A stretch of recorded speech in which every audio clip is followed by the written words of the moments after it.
Hello student, English सीखना बहुत ही सरल होता है। इंग्लिश के लिए ट्रांसलेशन है, वोकैबुलरी और ग्रामर पोर्शन, बस यही तीन मुख्य चीज़ें हैं। जब तक इनमें से हमारी कोई भी चीज़ अधूरी रह जाती है तब तक हम इसमें पूर्ण रूप से निपुण नहीं हो पाते हैं। तो आज मैं आपको देयर के बारे में बता रहा हूँ कि देयर का प्रयोग कहाँ कहाँ पर किया जाता है। THERE, देयर एक एडवर्ब की तरह से प्रयोग होता है जो एक डिस्टेंस और प्लेस बताता है। पहले नंबर पर प्रेडिकेट पार्ट में, प्रेडिकेट पार्ट जैसे मैं वहां गया, मैं वहां गया, तो वहां के अर्थ में आई वेंट देयर, तो ये देयर वहां प्रेडिकेट पार्ट, ये सब्जेक्ट पार्ट, ये प्रेडिकेट पार्ट। वहां जाओ, गो देयर, तो इस तरह से देयर का प्रयोग एक प्रेडिकेट के रूप में होता है और इसका मतलब होता है वहां। दूसरा नंबर,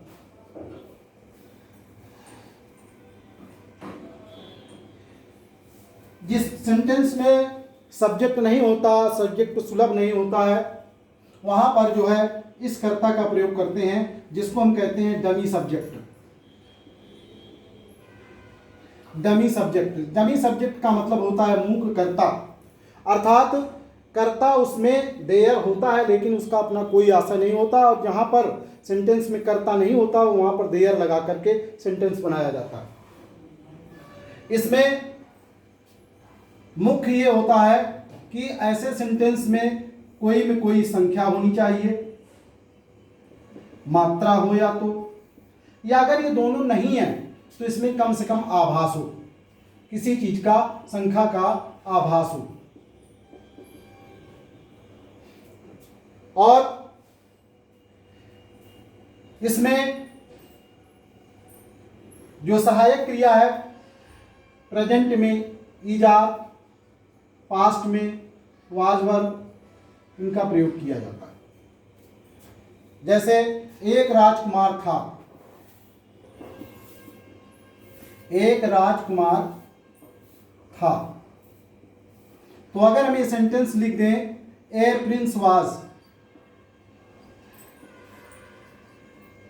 तो सेंटेंस अधूरा लगता है क्योंकि ये प्रिंस एक ऑब्जेक्ट के रूप में है, यहाँ जो हमने सब्जेक्ट के रूप में लिख दिया। तो हम ऐसा करते हैं कि इसको पहले ले आते हैं और यहां पर देयर लिख देते हैं, देयर वाज ए प्रिंस। और ऐसा क्यों होता है? क्योंकि जो भी ट्रांसलेशन हमारा होता है, जैसे लिखा है वो किताब पढ़ता है, किताब पढ़ता है, तो हम पहले सब्जेक्ट लिख लेते हैं, इसके बाद हिंदी में तो क्रिया बाद में लिखी होती है लेकिन इसके बाद में वर्ब ले आते हैं, फिर बाद में जो लिखा होता है वो लिखा जाता है। इसी तरह से इसमें भी मुख्य क्रिया तो है नहीं, तो सहायक क्रिया ले आएंगे यहां पर और इसके साथ में यहां पर देयर लगा देंगे। इस तरह का सेंटेंस बनाया जाता है।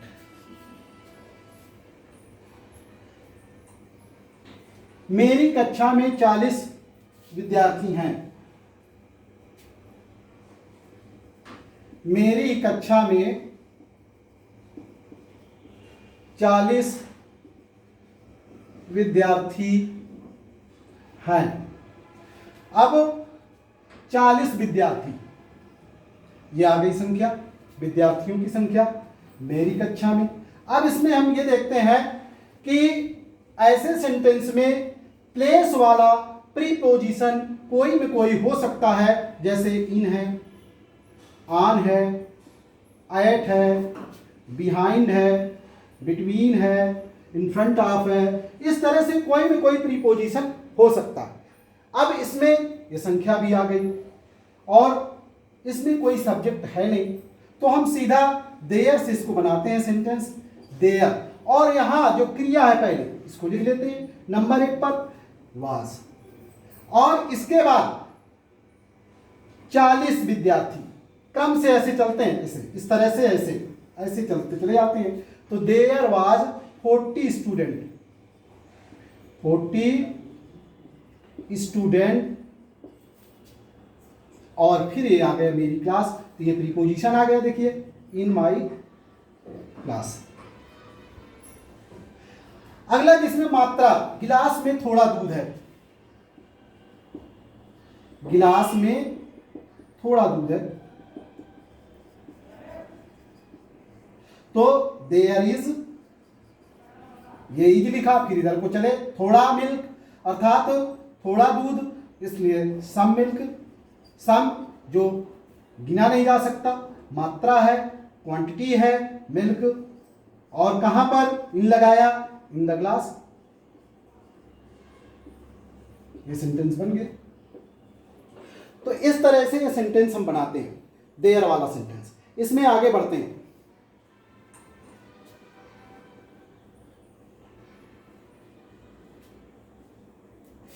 जैसे कोई कोई मॉडल ऑक्सिलरी होता है और बी लगा के लिखा जाता है ऐसे सेंटेंस में, should be, may be, will be, must be, used to be, इस तरह से। कोई समस्या नहीं होनी चाहिए, पहला सेंटेंस है ये, कोई समस्या नहीं होनी चाहिए, कोई समस्या नहीं होनी चाहिए, यह है। तो there should be no problem. अब देखो यहां पर संख्या आभास कराई जा रही है, अर्थात कोई नहीं, नगण्य है, नहीं होनी चाहिए, कोई समस्या नहीं होनी चाहिए, there should be no problem. दूसरा है,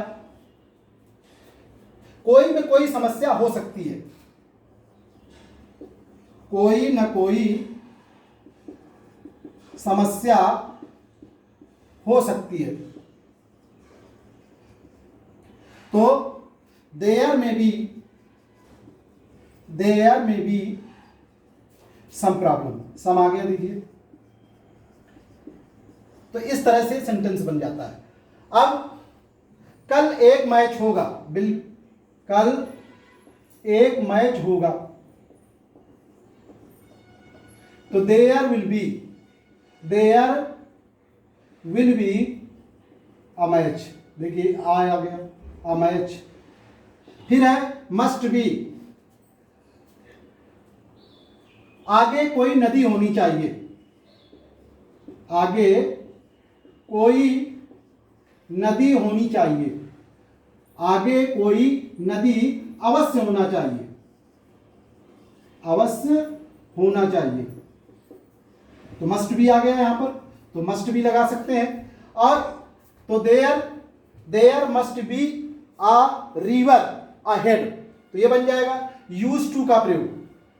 जो पुराने समय में पास्ट टेंस में कोई चीज कहीं पर मौजूद होती है और इस समय वहां पर नहीं है, और उसके बारे में जो पहले थी उस वस्तु के बारे में इस समय बताते हैं, तब वहां पर हम इस तरह से लिखते हैं यूज टू का प्रयोग करके। जैसे यहां एक पेड़ हुआ करता था, एक पेड़ हुआ करता था, इस तरह से पेड़, पहले पेड़ था यहां पर, अब पेड़ नहीं है, तो इस तरह से यूज टू का प्रयोग करके लिख देते हैं there used to be a tree here लिख सकते हैं, नहीं लिखते तब भी काम चल जाता है, इस तरह से। तो ये देखा मैंने, कुछ मॉडल ऑक्सिलरी के साथ में बताया। इसके बाद आगे बढ़ते हैं।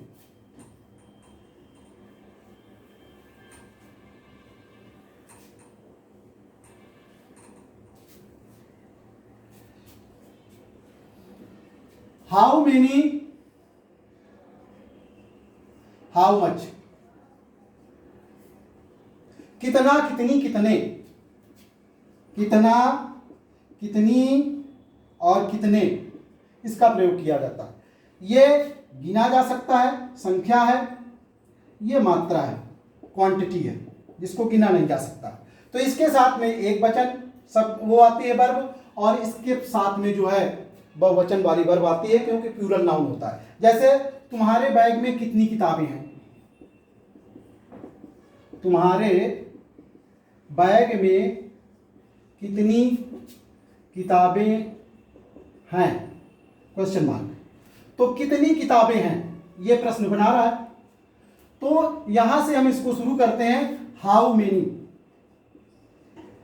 मेनी बुक्स, और इसके बाद आर लिख दिया, फिर देयर लिखा जाता है, फिर आया वही प्लेस से संबंधित इन योर बैग और क्वेश्चन मार्क लगा दिया। जैसे गिलास में कितना दूध है, गिलास में कितना दूध है, इस तरह से। तो दूध गिना नहीं जा सकता है, तो how much milk is there in the glass, ये क्वेश्चन मार्क लगा दिए। तो इस तरह से हाउ मेनी और हाउ मच का प्रयोग किया जाता है। देयर के उसमें अगला नंबर आता है,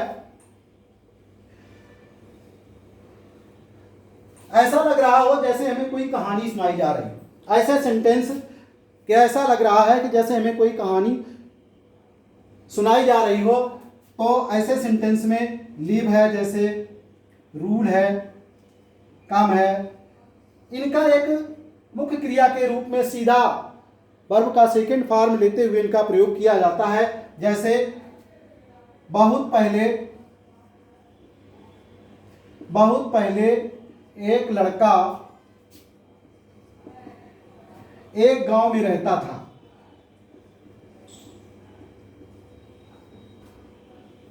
बहुत पहले एक लड़का एक गांव में रहता था, बहुत पहले हो गया, तो इससे पता चल रहा है कि हमें कोई कहानी जैसे सुनाई जा रही हो। फिर रहता था, ये आ गया। अब एक लड़का एक गांव में, ये बन गया इस तरह से। अब इसमें कोई सब्जेक्ट है नहीं, तो सीधा लिखा देयर,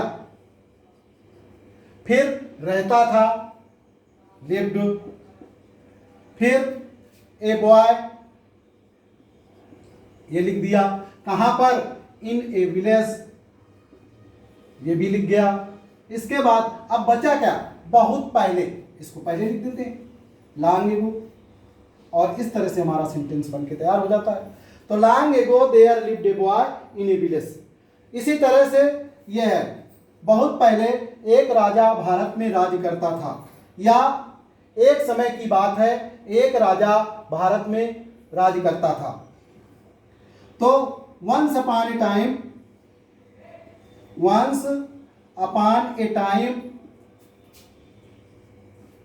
there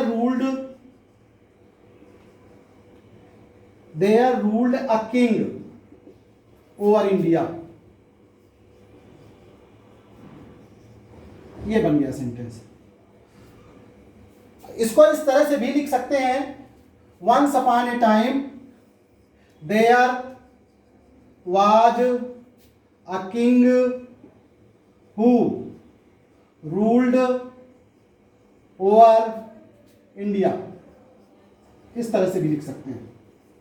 तो इसमें भी देयर का प्रयोग है। once upon a time there was a king, एक समय आया, या वो समय आया, या अंत में वो समय आया जब शो शुरू हुआ, अंत में वो समय आया, अर्थात at last there came a time.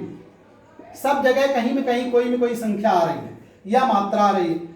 Eight last there came a time when the show began, show शुरू हुआ। तो इस तरह से यह मैंने तुमको बताया कौन से सेंटेंस, लिव है, रूल और कम, जो कहानी से संबंधित होते हैं। जैसे कि कोई कहानी बताई जा रही हो तब इस तरह का सेंटेंस बनाते हैं। अगला सेंटेंस, अगला नंबर,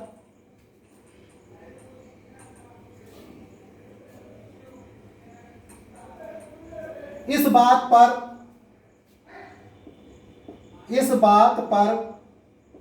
इस बिंदु पर के संबंध में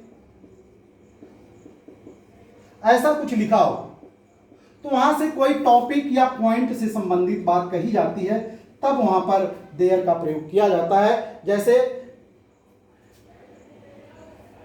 इस बात पर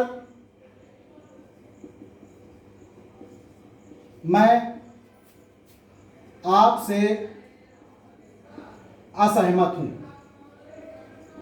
असहमत हूं। तो इस बात पर there, I disagree with you. इस बात पर आप गलती पर हैं, देयर यू आर मिस्टेकन।